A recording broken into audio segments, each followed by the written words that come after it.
y el mundo pasa y sus deseos, pero el que hace la voluntad de Dios permanece para siempre. Recibamos a nuestro pastor y escuchemos con atención el mensaje que nuestro Dios tiene para nosotros en esta mañana. Les invito para que inclinen su rostro y vamos a orar. Gracias te damos, Señor, porque nos permites en esta hora el alabar y glorificar tu nombre. Pero, Padre, ahora es tiempo de que podamos escuchar tu voz a través de la reflexión de tu palabra. Háblanos, instrúyanos y ayúdanos, Señor, a entender lo que tienes que decirnos en esta hora. Que estemos atentos a tu voz y que, Señor, podamos poner en práctica lo que aprendamos en esta hora. Te lo rogamos en el nombre de Cristo Jesús. Amén. Pueden tomar asiento, hermanos.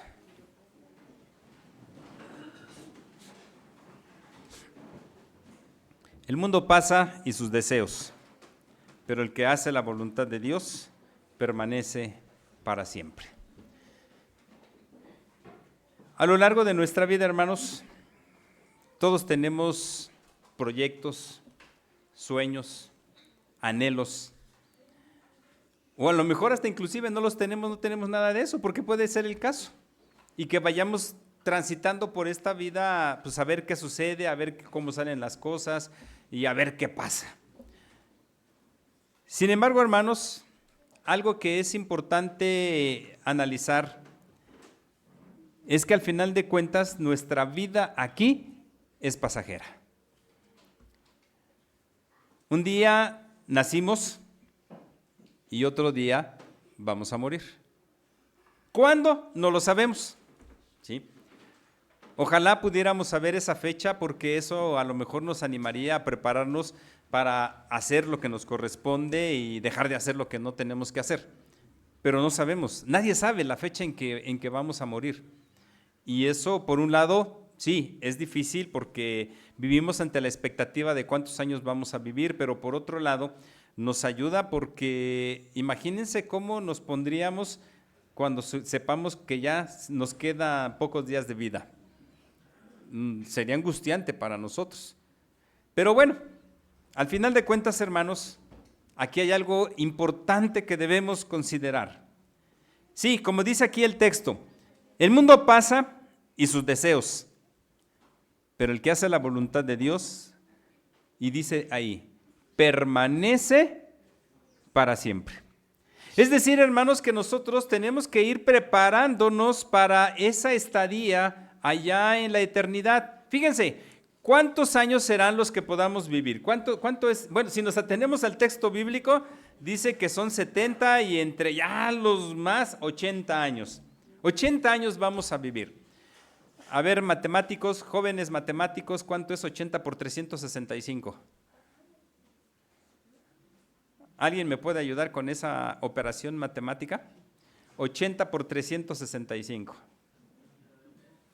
¿29,000? ¿Mandé? 29,200. Ese es el número de días que viviríamos. 29, casi 30, vamos a ponerle en 30,000 días. ¿Se imaginan lo que es vivir 30,000 días, hermanos? Y luego si eso lo multiplicamos por 24, que son las 24 horas del día, ¿cuántas horas viviremos a lo largo de ese tiempo? Pero aún así, hermanos, ese tiempo es pasajero, porque va a llegar el momento en que va a terminar nuestra vida y de ahí ya no va a haber nada más. Pero no nos debe preocupar eso, no nos debe angustiar eso, porque les digo, nuestra vida aquí es pasajera. Debemos poner la mira en la vida eterna para la cual hemos sido creados, porque esa es la primera realidad para nosotros, porque hermanos, ¿recuerdan cómo dice la Escritura que Dios nos creó? A su imagen y semejanza. Y hemos dicho, no porque tenga que ver con algo físico, no, sino por lo que tiene que ver con lo que toca al ser de Dios. Y una de las características, o como nosotros en la teología reformada le llamamos los atributos de Dios, uno de esos atributos es el de la eternidad. Y si Dios nos ha creado a su imagen y semejanza, ¿no nos ha creado para vivir eternamente, hermanos? Claro que sí, nos ha puesto para vivir eternamente. Pero fíjense, hermanos, la situación que se nos presenta. A lo largo de nuestra vida, ¿Cuántas opciones podemos tener para vivir? ¿Cuántas?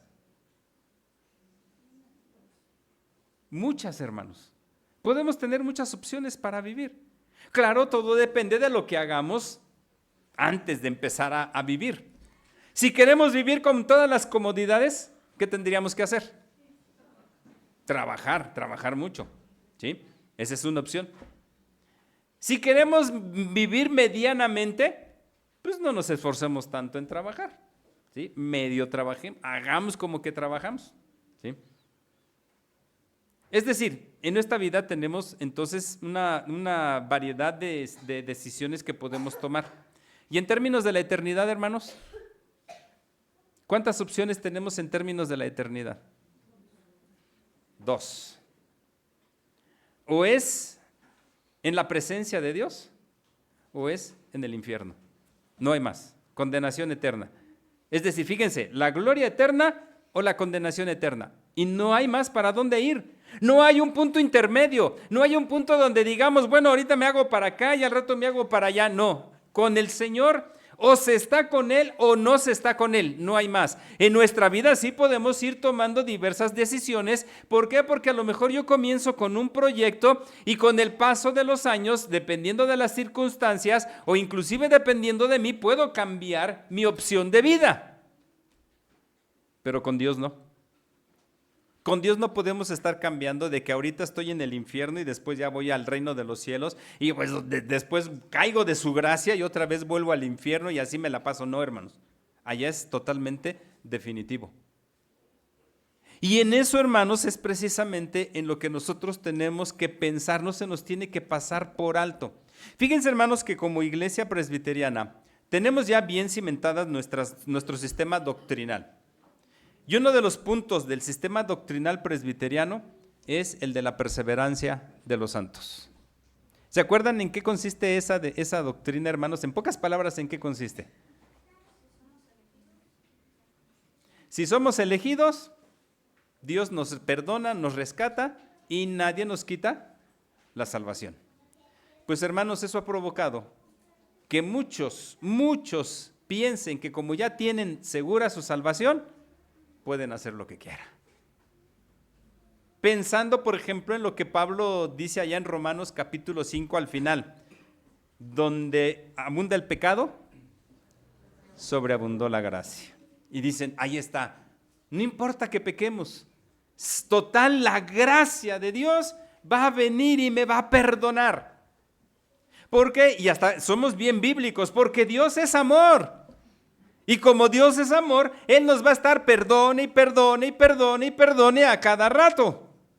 ¿Será cierto eso, hermanos, que Dios nos vaya a perdonar a cada rato todo lo que hagamos? Por un lado tendríamos que decir que sí, porque es lo que nos dice el Señor. Primera de Juan capítulo número 1 precisamente nos dice que tenemos un abogado por si llegamos a pecar en Jesucristo. Y que Él está intercediendo por nosotros.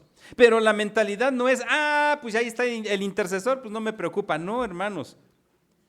Desde aquí es donde tenemos que estar pensando en nuestra vida futura, en qué es lo que va a suceder con nosotros cuando el Señor nos llame a su presencia. Claro, la respuesta más obvia, ¿cuál va a ser, hermanos? ¿Qué vamos a hacer en la presencia del Señor? Vamos a alabarle y vamos a glorificar su nombre. Ok, perfecto. ¿Cuántos millones de creyentes en Jesucristo van a existir en ese momento, hermanos? Muchos, ¿sí? ¿Y dónde nos vamos a ubicar, hermanos? Porque Jesús dijo que va a preparar un lugar para nosotros, para que donde Él esté, nosotros también estemos. Pero ¿dónde vamos a estar ubicados, hermanos? ¿O se trata nada más de decir, ya llegué al cielo y ya, aquí estoy, ya, trátenme como rey? No, hermanos. ¿Se acuerdan lo que Pablo expresó al final de sus días? ¿Qué dijo al final de sus días? He peleado la buena batalla, he acabado la carrera. Y podríamos agregarle, me he esforzado, porque Pablo se esforzó.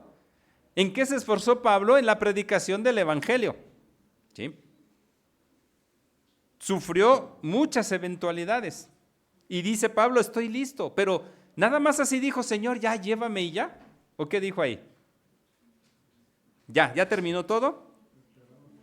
Me espera la corona de justicia que me dará el juez justo, no solamente a mí, sino a todos los que esperan su venida. Yo les preguntaría, hermanos, ¿están seguros de que el Señor ya les tiene lista la corona que les va a entregar cuando los llame a su presencia?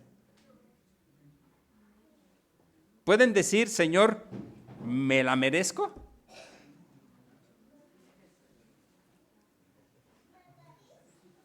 La vamos a tener, sí, pero ¿la merecemos?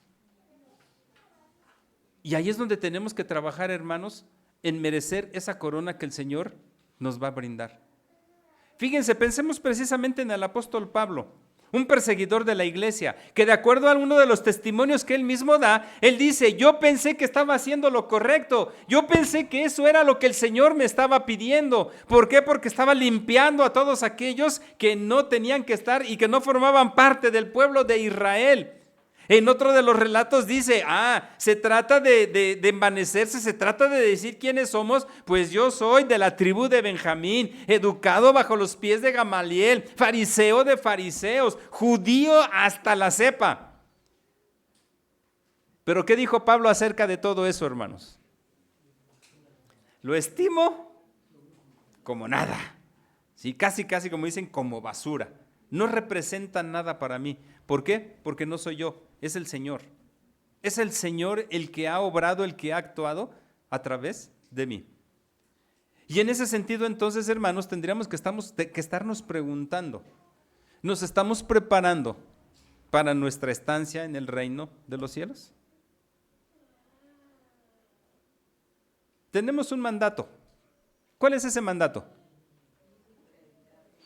Predicar el evangelio. Bueno, va un poquito más allá de la predicación del evangelio, porque dijo, hagan discípulos. Hermanos, ¿cuántos discípulos tienen? ¿Cuántos discípulos han hecho? ¿Con cuántos discípulos han trabajado? Y si han trabajado, ¿dónde están? ¿Dónde están sus discípulos, hermanos? ¿Dónde? Son preguntas, hermanos, así como dirían por ahí los filósofos, son preguntas existenciales que nos tendríamos que estar haciendo de vez en cuando. Porque eso conlleva una responsabilidad para nosotros. Pero bueno, no vamos a ser tan estrictos, vamos a situarnos en lo que dice el texto, vamos a ver algunas cosas que son importantes en esta preparación hacia mi vida allá en el reino de los cielos. Bien, otro atributo de Dios. Y es más, Juan lo señala aquí en su evangelio, en su carta, más adelante en el capítulo 4, versículo número 8, en su segunda parte. La primera parte de ese versículo dice, el que no ama no ha conocido a Dios. ¿Por qué? Porque Dios es amor. Y vean lo que dice aquí en la lectura que se hizo de primera de Juan 2, del 7 al 17. Hermanos, no os escribo mandamiento nuevo, sino el mandamiento antiguo que habéis tenido desde el principio. Este mandamiento antiguo es la palabra que habéis oído desde el principio. En pocas palabras, valga la redundancia, Juan está diciendo que desde un principio están las cosas establecidas por el Señor. ¿Por qué creó todo lo que existe, hermanos? ¿Por qué lo creó? ¿Por qué creó el universo? ¿Por qué creó las plantas? ¿Por qué creó los animales? ¿Por qué creó absolutamente todo? ¿Por qué lo hizo? Claro, por su soberana voluntad, ¿sí? Por amor, exactamente, por amor. Porque si Dios no fuera amor, no hubiera creado todo lo que existe y de la manera en que lo existe. ¿Por qué? Porque las cosas simple y sencillamente no se hubieran dado tal y como son. ¿Por qué creen que el mismo Juan escribe en el capítulo 3, versículo 16 de su evangelio que Dios nos salvó, Dios nos rescató porque nos ama? ¿Por qué? Porque todo debe estar encaminado hacia el amor. Y ese es el mandamiento que dice aquí Juan. No les estoy escribiendo algo nuevo, no estoy descubriendo el hilo negro, ya todo está escrito, recordando lo que dice Eclesiastés. No hay nada nuevo debajo del sol, porque lo que antes era, es hoy y vendrá después. Sí, dice, a cada cosa tiene su tiempo. Todo tiene su tiempo.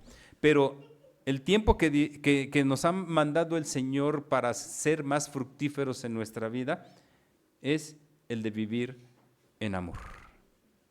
Vivir en amor. Y creo, hermanos, que esta es la cosa más complicada en la que nosotros nos podemos meter en esta vida. El amor. Amar. ¿Por qué? Porque nos dejamos llevar por nuestra naturaleza pecaminosa y entonces no nos dedicamos a amar, sino que entran ciertos factores. Por algo, y aquí viene, por algo Jesús decía que si no nos hacíamos como niños no podríamos entrar en el reino de los cielos. Porque, hermanos, ¿los niños guardan resentimientos? No. Los regañamos y ¿qué pasa con los niños? A los 5 minutos están como si nada. Y más en la relación con nosotros. ¿Sí? Los niños no guardan rencor. Los niños no guardan resentimientos. ¿Sí? ¿Y nosotros los adultos, hermanos? Yo creo que tenemos un baúl bien grandote lleno de resentimientos y de rencores, de enojos, de envidia, de ira y de todas aquellas cosas que están en contra de lo que Dios nos está pidiendo, que es amar. Entonces, hermanos, el propósito, o más bien no el propósito, uno de los propósitos de nuestra vida es amar. Dice Juan ahí en la lectura siguiendo: sin embargo, os escribo un mandamiento nuevo que es verdadero en él y en vosotros, porque las tinieblas van pasando y la luz verdadera ya alumbra. El que dice que está en la luz y aborrece a su hermano está todavía en tinieblas. El que ama a su hermano permanece en la luz y en él no hay tropiezo. Fíjense qué palabras tan más fuertes las que plantea Juan, hermanos. El que dice que está en la luz y aborrece a su hermano está todavía en tinieblas. ¿De cuáles tinieblas habla, hermanos? ¿Las tinieblas de la noche? No, está hablando de las tinieblas del infierno, ¿sí? De la muerte misma. Entonces no es posible, de hecho él mismo lo va a decir más adelante, no es posible que digas que amas a Dios a quien no ves y a tu hermano que tienes ahí, que no solamente lo puedes ver, sino que también lo puedes tocar, no lo ames. Esa es la mayor contradicción para nosotros los creyentes en Jesucristo, hermanos. Decir que amamos a Dios a quien no vemos y al que está a nuestro lado no lo podamos amar. Y es la mayor contradicción porque eso nos pone a nosotros en una situación complicada. ¿Por qué? Porque entonces significa que no hemos entendido las verdades del Evangelio. Donde no debemos guardar rencor, no debemos guardar resentimientos. No debemos estar en una postura de amargura. Y todos tenemos que empezar por nosotros mismos. No él, fulanito, no podemos señalar. Recuerden que una ocasión les dije que cuando nosotros señalamos, hay 3 dedos que apuntan hacia nosotros. ¿Sí? Por eso Jesús decía: no veas la paja que está en el ojo de tu hermano, sino ve la viga que está en el tuyo. No para decir que, somos los mejores, no, hermanos. Sino que debemos demostrar siempre ese amor que hemos recibido de parte de nuestro Dios. ¿O acaso no están todavía las manifestaciones del amor de Dios en nuestras vidas, hermanos? ¿Nos ama o no nos ama el Señor? ¿Y cómo sabemos que nos ama? ¿Cómo sabemos que nos ama? Porque lo dice en la Biblia, perfecto, lo dice la Biblia. Pero si hablamos de aplicaciones prácticas del amor de Dios en nosotros, hermanos, simplemente despertamos cada mañana porque Dios nos ama. Somos testigos de su amor, exactamente.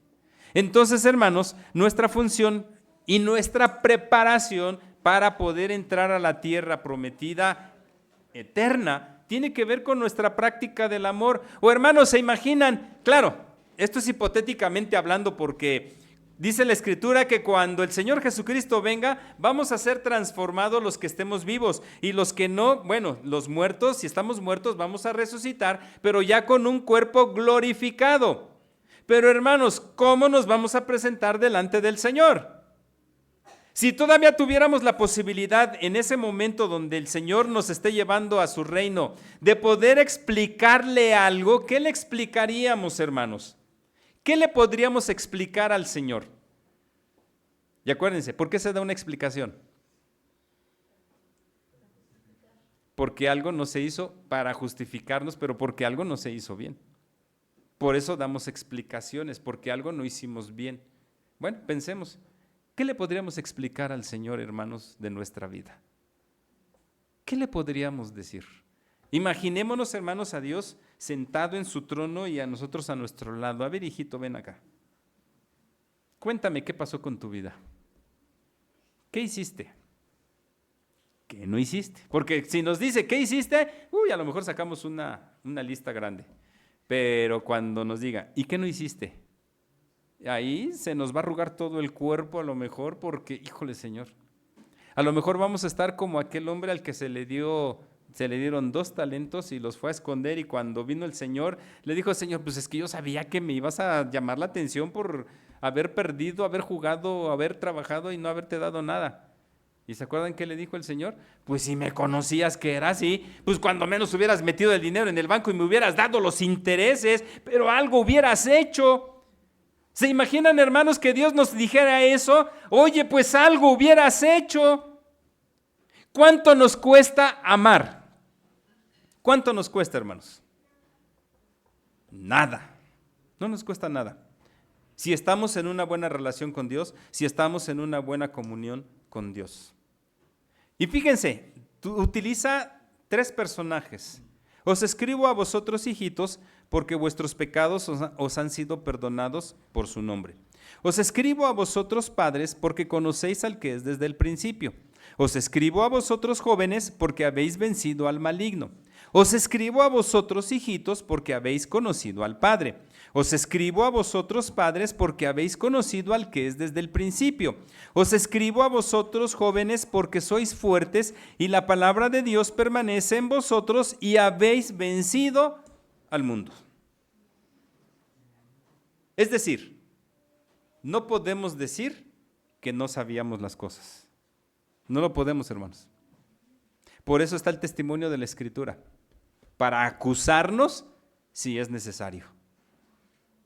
Pero ojo, mucho ojo.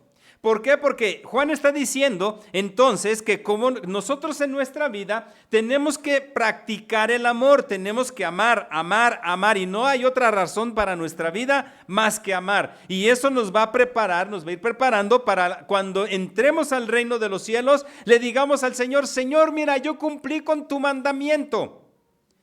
Obviamente el Señor: ¿cuál mandamiento? Amar. Amé. Pero vean el riesgo del versículo número que plantea Juan en el versículo número 15. No améis al mundo, ni las cosas que están en el mundo. Si alguno ama al mundo, el amor del Padre no está en él. Es decir, no se trata nada más de decir amo, porque como dice aquí Juan, porque podemos estar amando las cosas del mundo. Y aquí viene, podemos estar amando los resentimientos. Porque si yo no me quito un resentimiento, es porque lo amo. Puedo estar amando mi ira. Porque si no me la quito, significa que la amo. Y Juan dice, eso no es lo que pide el Señor. Eso no es lo que pide en el Señor. Y todavía dice, porque todo lo que hay en el mundo, los deseos de la carne, los deseos de los ojos y la vanagloria de la vida, no proviene del Padre, sino del mundo. Y el mundo pasa y sus deseos también. Y entonces viene la reflexión final, que es lo que le da sentido a todo este texto. El que hace la voluntad de Dios permanece para siempre. ¿Y en qué consiste la voluntad de Dios, hermanos? ¿Cuál es la voluntad de Dios para nosotros? La obediencia. Y parte de esa obediencia tiene que ver con el amor. Hermanos, ¿estaremos dispuestos a amar como Dios nos lo está pidiendo? ¿Estaremos dispuestos a amar aún a nuestros propios enemigos?